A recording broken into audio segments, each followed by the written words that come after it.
Für mich war das Tanzen etwas, was schon immer in mir drin war. Damals, wo ich mit 5,5 Jahren mit Tourette-Syndrom diagnostiziert wurde, war das natürlich eine sehr schwere Zeit. Mein Name ist Dominik Weider, ich bin 20 Jahre alt und ich bin professionell ausgebildeter Tänzer.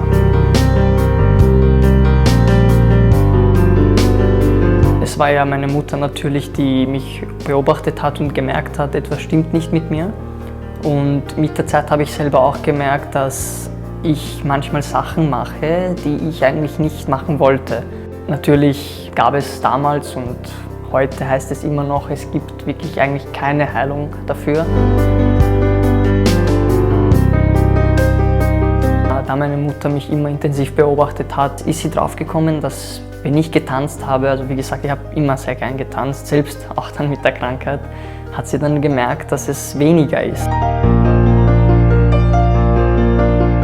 Wo ich aufgenommen wurde und begonnen habe mit der Ausbildung, habe ich selber bemerkt mit der Zeit, dass ich so vertieft bin in meinem Tanzen ab und zu, dass ich gemerkt habe, dass mein Körper mir gehorcht, dass ich die Bewegungen ausführe, die ich auch ausführen wollte. Mein Sohn hat geschafft, seine unheilbare Erkrankung zu besiegen. Das ist ein Einzelfall, weil es gibt weltweit keinen, der mit dieser Erkrankung so weit bei einer berühmten Oper geschafft hat. Deswegen habe ich mir gedacht, dass seine Geschichte einzigartig ist und dass sie ein Buch wert ist. Habe über ihn geschrieben und ich erhoffe mir, mit diesem Buch auch vielen Menschen helfen zu können.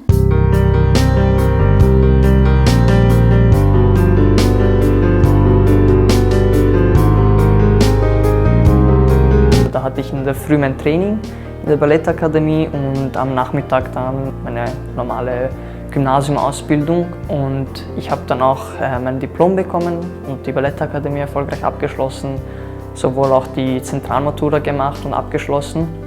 Und für mich war natürlich aber mein größter Erfolg, am Opernball zu tanzen. Das war 2016, das 60. Jubiläum sogar.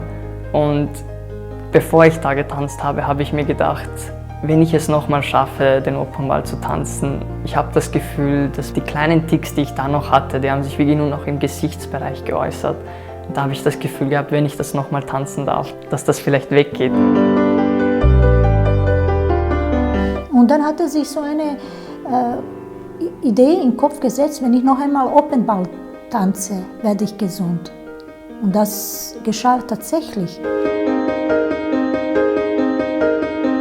Ich beschreibe es und meine Mutter auch, es ist wirklich ein Wunder geschehen und das ist wirklich ein Wahnsinn, einfach ein Hammergefühl, unbeschreiblich.